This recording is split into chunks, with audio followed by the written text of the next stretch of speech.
lagi sange উপস্থিত हमनिके হদৌ হম হয় আজি তামুলপুর জিলার আজি নাগরিজুলি সমষ্টিত আজি আমি উপস্থিত আছো আর ইয়াতে আপনাদের চাইছে যোগদান হবা আর ইয়াতে চাইছে নাগরিজুলি বাখিয়ে জয় ভারত পার্টিক বিপুল সহারি জনাইছে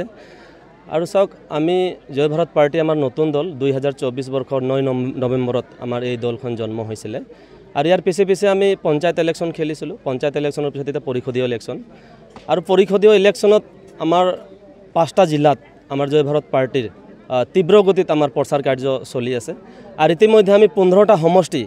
আমি বাছনি কৰিছো ক্যান্ডিডেটও ৰেডি হয়েছে আৰ এই 15টা সমষ্টিত আমাৰ block committee primary committee R booth লেভেলৰ কমিটিও ইতিমধ্যে আমাৰ সমাপ্ত হয়েছে বনাই পেলাই আমি শেষ কৰিছো আৰ জয় ভাৰত পাৰ্টিয়ে এইবাৰ বিটিসিত যে ফলাফল ভাল কৰিব সেইটো নিশ্চিত কি কাৰণত আসলে আপোনালোকে চাওক আজি বিটিআৰ বুলি নহয় সমগ্ৰ অসমতে আজি যিকোনো সৰকাৰ আহক আজি আদিবাসীসকলক বা অন্য অন্য পিছপৰা জাতিক সদায় যিকোনো সৰকাৰ আহিলে ভোট বেংক হিসাবত ব্যবহাৰ কৰা পৰিলক্ষিত হয়েছে আৰ বিশেষকৈ আপোনালোকে চাব অসমৰ আদিবাসীসকলৰ যি সমস্যা এই সমস্যাৰ প্ৰতি কোনোদিনও চকু দিয়া নাই আজি জনজাতিকৰণৰ কথাই হোক মাটিৰ পাট্টাৰ কথা হোক চাহ শ্ৰমিকৰ দৈনিক মজুৰি নিম্নতমেই হোক আজি এইবিলাক ইস্যুৰ পৰা মানে ঢাল খাই পেলাই তেওঁলোকে নতুন নতুন স্কিম দিব বিচাৰে ৰাস্তা ঘাটৰ কাম এটিকুলি দুটি পাজি 5,000 টকা সেই টকা বা আমাৰ ৰাস্তা ঘাট আমাৰ তেনেকুৱা এতিয়া আমি বিচাৰা নাই আমাৰ আদিবাসীসকলৰ যি প্ৰটেক্স মানে আমাৰ আদিবাসীৰ যি পাইপহে দিব লাগে আজি জনজাতিকৰণে হোক বা চাহ শ্ৰমিকৰ দৈনিক মজুৰিহে আমাক লাগে যেতিয়া আমাৰ দল সংগঠনে হোক আমাৰ যেতিয়া বিৰোধ কৰিব ধৰে বিজেপি চৰকাৰক তেতিয়াই এই ইস্যুটো ঢাকিবৰ কাৰণে এটিকুলি দুটি পাতৰ নিচিনা 5,000 টকা তেওঁ দিব বিচাৰিছে গতিকে সেইবিলাক কথা আমাৰ জৰুৰীহে আমাক লাগে যেতিয়া আমাৰ দল সংগঠনে হোক আমাৰ যেতিয়া বিৰোধ কৰিব ধৰে বিজেপি চৰকাৰক তেতিয়াই এই ইস্যুটো ঢাকিবৰ কাৰণে এটিকুলি দুটি পাতৰ নিচিনা 5,000 টকা তেওঁ দিব বিচাৰিছে গতিকে সেইবিলাক কথা আমাৰ জয় ভাৰত পাৰ্টিৰ দৃষ্টিগোচৰ হৈছে আৰু আমি এই দলটো আসলতে আমি জয় ভাৰত পাৰ্টি আসলতে আমি বিজেপিৰ বিৰোধে আমি এই দলটো খুলিছোঁ চাবলৈ যায়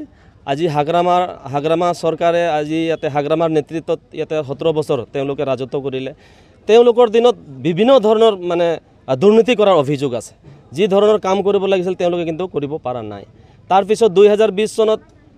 আপোনাৰ প্ৰমোদ বড়ো ডাঙৰীয়া পৰিৱৰ্তনৰ নামত যি চৰকাৰ গঠন কৰিলে প্ৰমোদ বড়োৰ ওপৰত যি ৰাইজে আশা কৰিছিলে হেয়া নহয় আজি আপোনালোকে চাব আজি যোৱাকালি যি মাটিৰ পাট্টা দিয়াৰ যোনটো লিষ্ট ওলাইছে আপোনালোকে চাব বিটিআৰত এটা বিশেষ জাতিক বাদ দি পেলাই বেলেগ কোনো জাতিক মাটিৰ পাট্টা দিয়া নাই আপোনালোকে চাব গতিকে আজি তেওঁলোকে যি ধামালি মাৰি আছে যি টেটু ফালি কৈ আছে যে সকলো জাতি জনগোষ্ঠীক আমি লৈ পেলাই কাম কৰি আছোঁ একচুৱেলি নহয় প্ৰমোদ বড়ো চৰকাৰে একচুৱেলি ফেলাৰ হৈছে বিটিচিত তেওঁ উন্নয়নমূলক কাম কৰিব পাৰাই নাই আৰু তেওঁলোকে বিশেষ এটা জাতিক লৈ পেলাই তেওঁলোকে কাম কৰি আছে গতিকে বিশেষ এটা জাতিক উন্নতি কৰিলে সকলোৰ উন্নতি নহয় গতিকে ইয়াতে বিভিন্ন ধৰণৰ জাতি জনগোষ্ঠী আছে বিভিন্ন ধৰ্মৰ আছে বিভিন্ন ভাষাভাষী লোক আছে ইয়াতে ৰাজনীতি কৰিবলৈ হ'লে সকলো জাতি জনগোষ্ঠীক লৈ পেলাই ইয়াতে ৰাজনীতি কৰিব লাগিব গতিকে এক পক্ষ তেওঁ ৰাজনীতি কৰাৰ দেখা গৈছে গতিকে জয় ভাৰত পাৰ্টি নতুন প্ৰজন্মক লৈ পেলাই আহিছে আৰু বিটিআৰ বাসী ৰাইজে জয় ভাৰত পাৰ্টিক ইতিমধ্যে আকোৱালি লৈছে আপোনালোকৰ সম্ভাৱনা আমাৰ চাওক 15টা এটা আমাৰ ৰেডি হৈছে আৰু অন্য সমষ্টিৰ পৰাও আমাৰ প্ৰাৰ্থীসকলে যোগাযোগ কৰি আছে আপোনালোকে জানে বিপিএফ দলে মানে এইবাৰ কেণ্ডিডেট বা টিকেট দিয়াৰ নামত কেণ্ডিডেটৰ পৰা তেওঁলোকে 2 লাখকে টকা সংগ্ৰহ কৰিছে এটা সমষ্টিৰ পৰা তেওঁলোকে 2জন 3জনকে কেণ্ডিডেট তেওঁলোকে পইচা দি আছে আজি এজন কেণ্ডিডেট টিকেট পোৱাৰ লগে লগে বাকি কেণ্ডিডেট কিন্তু বিপিএফ দলৰ কিন্তু বিদ্ৰোহ হৈছে আৰু তেওঁলোকে আমাৰ লগত যোগাযোগ কৰি আছে গতিকে আমাৰ